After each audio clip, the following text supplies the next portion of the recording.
नमस्कार मंडळी. आज आपण आलेलो आहोत भ्रमंती करण्यासाठी. काल आम्ही 2 दिवस कोल्हापूरमध्ये होतो, बरीच ठिकाणं एक्सप्लोअर केली. त्यानंतर येताना आम्ही आता कराडजवळ आलो आहे. तर कराडजवळ एक 2-3 किलोमीटर अलीकडे जखीनवाडी नावाचं एक गाव आहे आणि त्या ठिकाणी बौद्धकालीन लेणी आहेत. तर आपण साधारण 3.5-4 किलोमीटर आत आल्यानंतर 20 मिनिटांमध्ये पुरातत्व खात्याने खूप चांगल्या प्रकारे या ठिकाणी बनवलेल्या आहेत. पायऱ्या आपल्याला दिसतील त्या ठिकाणी खालती. तर पायऱ्या व्यवस्थित आहेत. 20 मिनिट आपल्याला वरती यायला लागतील. जवळपास बौद्धकालीन लेण्यांचा हा जो समूह आहे, तर 23 लेणी या ठिकाणी आपल्याला पाहायला भेटत आहेत. जसं की आपण एलोरा केव्ज पाहिली असेल किंवा त्या प्रकारचंच या ठिकाणी सर्व केलेलं आहे. मात्र त्या ठिकाणी ज्या प्रकारे नक्षीकाम किंवा चांगल्या प्रकारे सर्व केलेलं आहे, तर तेवढं उत्कृष्टपणा या ठिकाणी आपल्याला दिसत नाही आहे. आणि इथलं वैशिष्ट्य म्हणजे बघा, प्रत्येक समूहामध्ये म्हणजे जे समूह 23 लेण्या आहेत त्या प्रत्येक ठिकाणी आपल्याला पाण्याचं टाकं पाहायला भेटतंय. म्हणजे पाण्यासाठीची जी टंचाई आहे ती भासू नये यासाठी त्यांनी केलेलं आहे.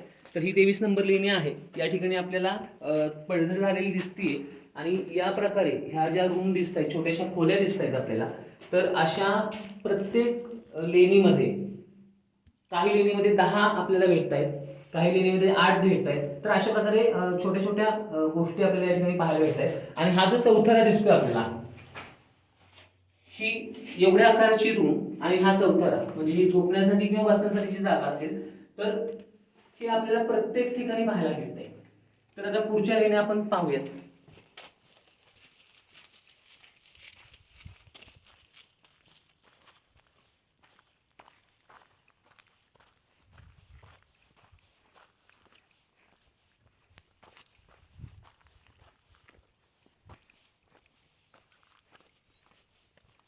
ही 23 नंबर लेणी आहे. यामध्ये सुद्धा आपल्याला पूर्ण काम झालेलं पाहायला भेटत नाहीये. पण या ठिकाणी 3 कक्ष, त्यांच्या ज्या खोल्या आहेत ते 3 कक्ष आपल्याला दिसतील. या ठिकाणी आपण पाहू शकता फक्त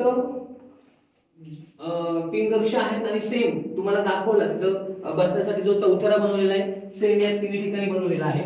बाकीच आपल्याला सर्व पडझड झालेली दिसते, म्हणजे व्यवस्थित दिसत नाहीये. पण या ठिकाणी 3 व्यक्ती राहू शकतील अशा प्रकारे सर्व बनवलेलं आहे.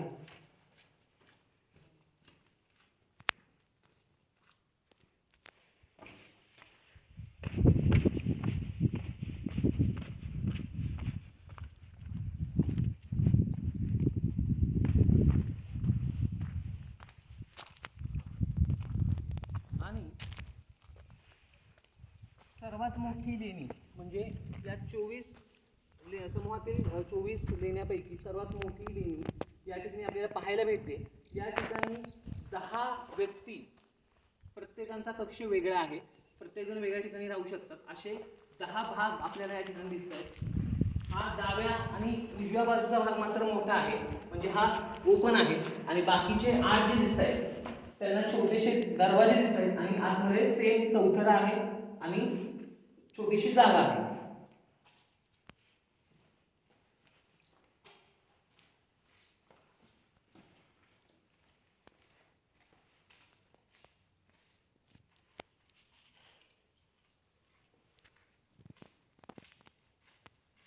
लेण्यांची सुरुवात त्या ठिकाणून होते, पण आपण पहिल्यांदा एक्सप्लोर करत आलेलो आहे या ठिकाणी आणि आपण शेवटून पुन्हा मागे जात आहोत. तर आपण पाहू शकता खूप चांगलं सर्वत्र वातावरण आहे. आणि आता आपल्याला पाण्याची टाकी, भरपूर सारी पाण्याची टाकी दिसतील. या ठिकाणी जे बघताय या ठिकाणी एखादा पिलर लावण्यासाठी किंवा हे बनलं असेल असं बरेचसे खड्डे आपल्याला दिसतील.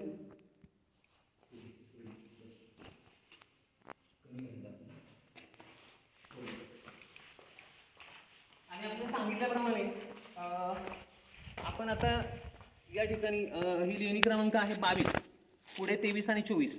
तर 22 नंबर लेणीपासून प्रत्येक ठिकाणी 1 किंवा 2 पाण्याचं टाकं हे आहे. हे पाण्याचं टाकं जे आहे ते बुजलेलं आहे, या ठिकाणी गाळ पडलेलं आहे, त्यामुळे आपल्याला पाणी दिसत नाहीये. पण काही टाक्यांमध्ये स्वच्छ पाणी आपल्याला अजूनही भेटतंय आणि सगळ्याच टाक्यांमध्ये पूर्णतः पाणी भरलेलं आहे. या 2 लेण्या या ठिकाणी पूर्णतः काम झालेलं नाहीये, हे अर्धवटच आहे. फक्त आतमध्ये त्यांनी सुरुवात केली होती पण ते अपुरं राहिलेलं आहे.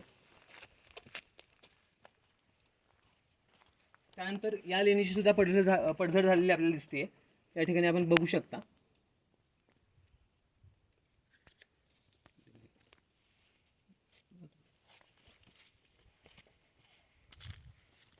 आपण या ठिकाणी कधी आलात तर कराड जवळच हे गाव आहे.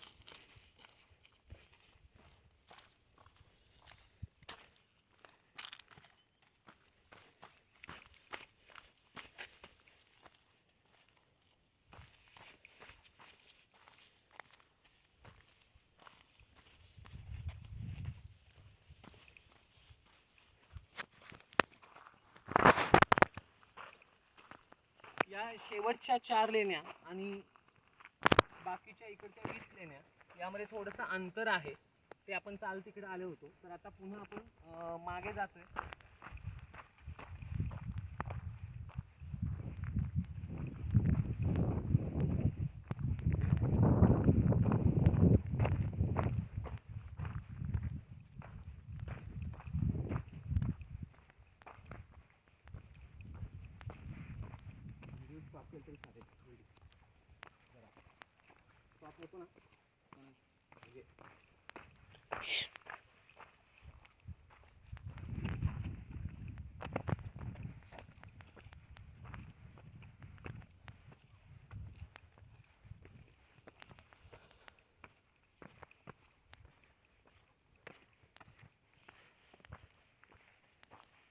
बौद्धकालीन म्हणजे जवळपास 2500-2500 वर्षापूर्वी, म्हणजे त्या काळी या ठिकाणी अशा प्रकारे म्हणजे गावापासून रस्त्यापासून एकदम या डोंगरावरती येऊन लेण्या बांधल्या गेलेल्या आहेत.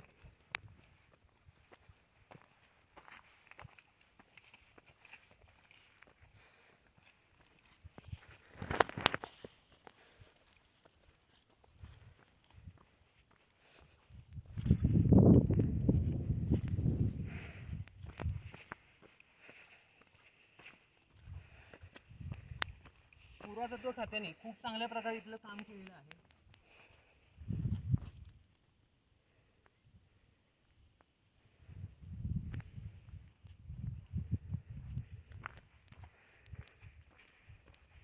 आणि अजून एक गोष्ट, आता इथं आपल्याला ही लेणी पाहायला भेटते. इथं काम सुरू झालं होतं, मात्र अपुरं काम आपल्याला पाहायला भेटते. त्यानंतर आता पुढे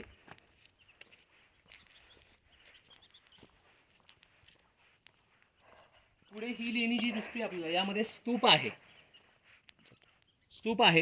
तर ते हे 2 पिलर आहेत. त्यानंतर आतमध्ये खूप असं सुंदरसं स्तूप आपल्याला पाहायला भेटते.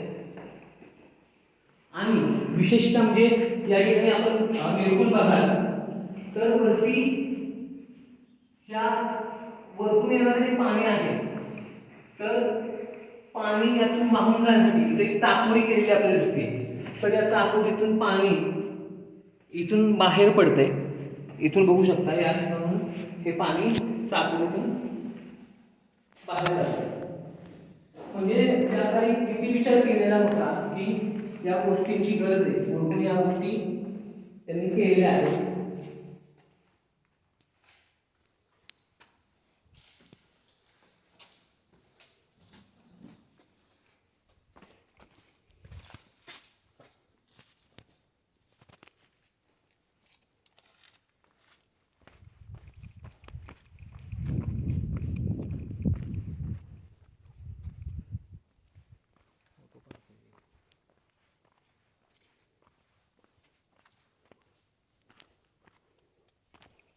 आणि आता पुढे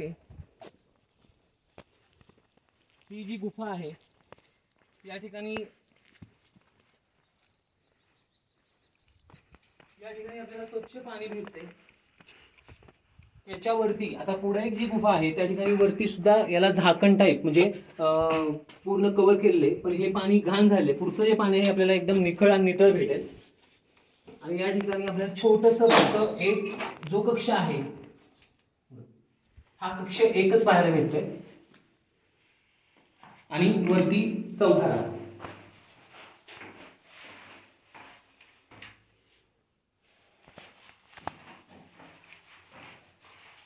प्रत्येक ठिकाणी खूप चांगल्या प्रकारे दरवाजे बसवली गेलेली आहेत, त्यामुळे सुरक्षित आहे या ठिकाणी सर्व. आणि या डाव्या बाजूला पुन्हा एक,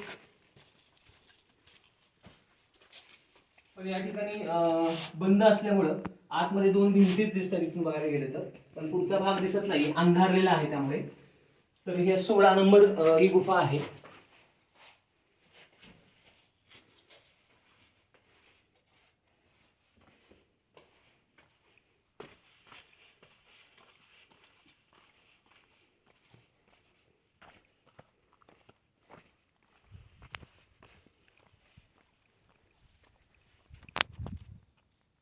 त्यानंतर या ठिकाणी पाण्याची टाकी आपल्याला पाहायला पुन्हा भेटतील. झालं.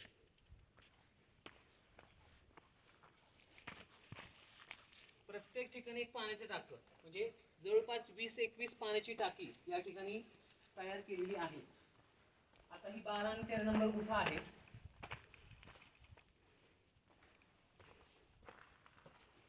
यामध्ये आपल्याला पाहता येईल की 2 चौथरे आहेत. त्यानंतर या ठिकाणी एक चौथर आणि आतमध्ये एक छोटीशी एक रूम आहे. पण या ठिकाणी हा प्रकार कळलेला नाहीये की या हे कशासाठी हे केलं असेल. कारण हा चौथरा जर आहे तर या ठिकाणी आपल्याला पुन्हा खोदलेला खड्डा दिसतो एक. तर हे कशासाठी वापरत असेल किंवा काय याचं म्हणजे अंदाज येत नाहीये. हा पहिल्यांदा पाहतोय, म्हणजे ज्या काही आतापर्यंत लेण्या पाहिलेल्या आहेत त्यापैकी प्रत्येक ठिकाणी फक्त चौथरा बनवला होता एक, आणि पण या ठिकाणी हा जो खोदलेला आहे खड्डा, तर हा पहिल्यांदा पाहतोय. याचा अंदाज लागत नाही की हा कशासाठी, याचं कारण काय आहे की हा केलेला आहे.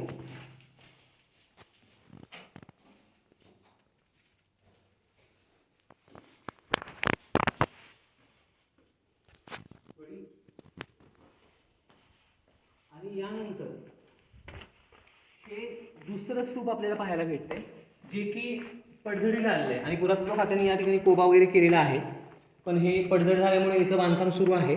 तर हे 2 नंबरचं स्तूप आपण पाहतोय थोडक्यात.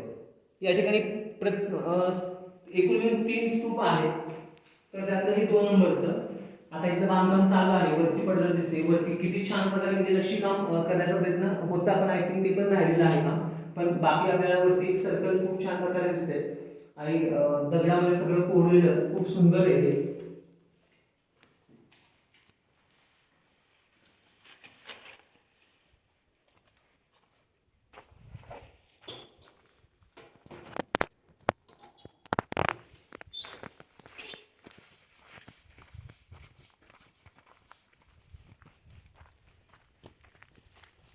या ठिकाणी पाण्याची 2 टाकी आहेत, जे की एक खालती आणि त्याच्यावरती. प्रत्येक टाकं पाण्याचं वेगळं आहे.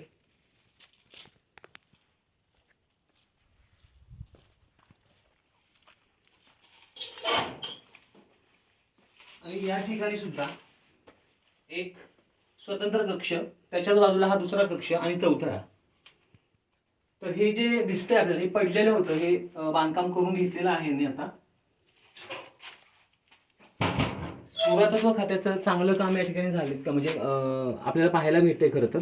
आता इथून पुढची जी आहे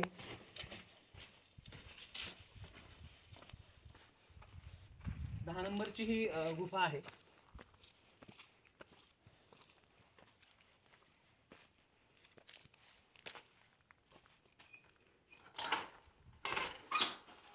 मगाशी सांगितल्याप्रमाणे ज्या ठिकाणी आपण 10 कक्ष पाहिले, तर या ठिकाणी सुद्धा 1 2 3 4 5 6 7 8, म्हणजे या ठिकाणी 8 कक्ष स्वतंत्र आहेत. प्रत्येकाच्या आतमध्ये भिंत आहे आणि 8 कक्ष आणि चौथरा आहे.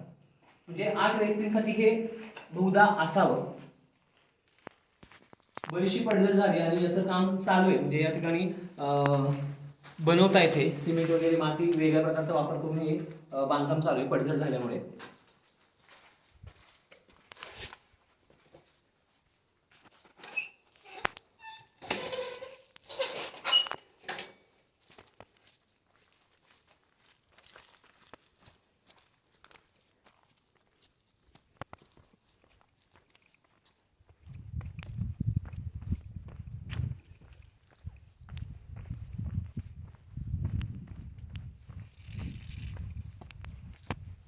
आपण आलेलो आहोत 9 नंबर गुफेपाशी.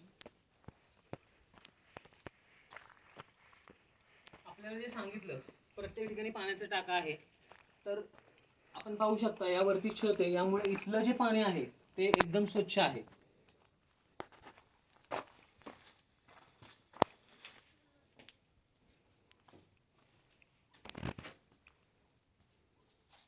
या ठिकाणी काम चालू असल्यामुळं कामातलं साहित्य या ठिकाणी ठेवलेलं आहे, त्यामुळे आत पाहण्यासारखं काही नाही, फक्त एक हॉल टाईप आहे.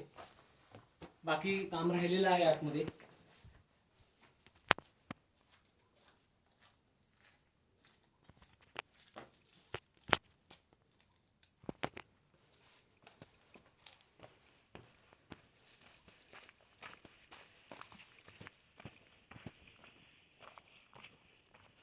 पुन्हा लगेच आपल्याला पाण्याचा टाका या ठिकाणी पाहायला भेटते, पण यातलं पाणी खराब झालंय, हिरवा रंग आलेला आहे पूर्णतः.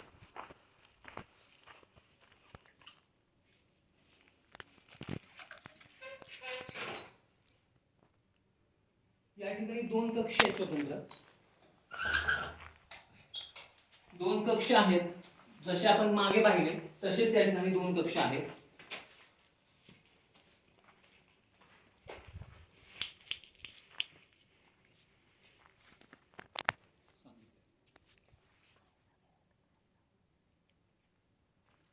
आणि बघताय आपल्याला किती मोठं बेडूक आहे या ठिकाणी.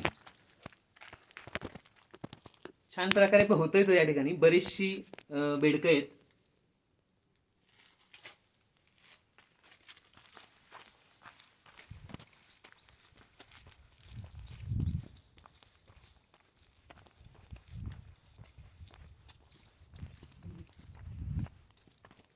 आणि आता आपण आलोय 7 नंबर लेणीपाशी. तर या ठिकाणी देवदेवतांची स्थापना केलेली आहे, ती आत्ताच केलेली दिसते, म्हणजे आत्ता मीन्स या काही काळामध्येच. तर हे जुनं नाही आहे, या ठिकाणी आपल्याला पाहायला भेटते. हा चांगल्या प्रकारे पिलर बांधलेला आहे, म्हणजे व्यवस्थित नक्षीकाम केलं आहे. त्यानंतर उजव्या साईडचा तो पडझडीला आलेला आहे, म्हणजे बांधकाम जे बांधणी होती, इथंही पाण्याची टाक आहे, बांधणी जी होती ती अपुरी राहिलेली आहे.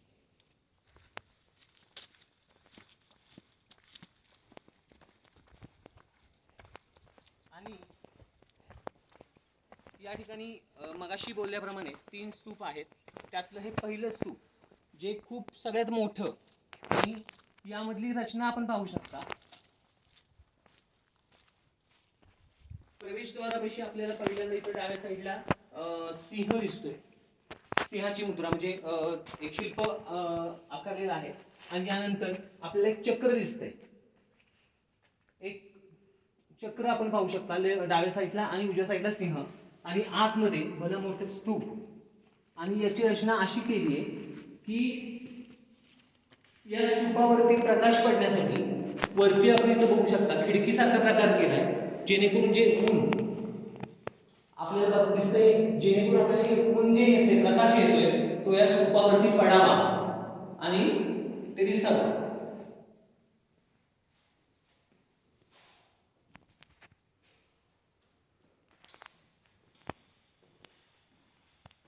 छान याला रंग दिल्यामुळे याचा नॅचरल कलर जो आहे, रंग आहे, तो आपल्याला दिसत नाहीये, त्यामुळे आपल्याला हे व्हाईट सगळं दिसतंय.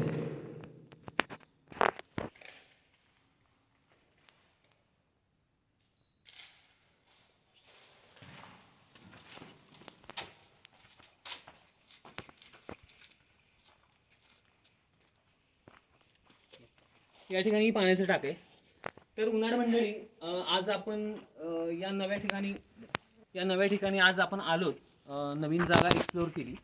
अशाच प्रकारे आपण पुढेही अजून खूप काही गोष्टी पाहणार आहोत, नैसर्गिक असतील, ऐतिहासिक असतील, आणि आपल्या सर्वांसमोर पोहोचवणार आहोत. तेव्हा उन्हाळ भ्रमंती हा यूट्यूब चॅनल आपण नक्की सबस्क्राईब करा. त्यानंतर नक्की आपल्याला नवीन व्हिडिओ पुढे पाहायला भेटतील, नवीन माहिती आपल्यासमोर ठेवण्याचा आमचा उद्देश आहे. ऐतिहासिक आणि आनंददायी भटकंती म्हणजेच उन्हाळ भ्रमंती, या प्रकारे आपण हे सर्व पाहू शकता. तर धन्यवाद. भेटूयात पुढच्या वेळी नवीन जागा आणि नवीन ठिकाणी.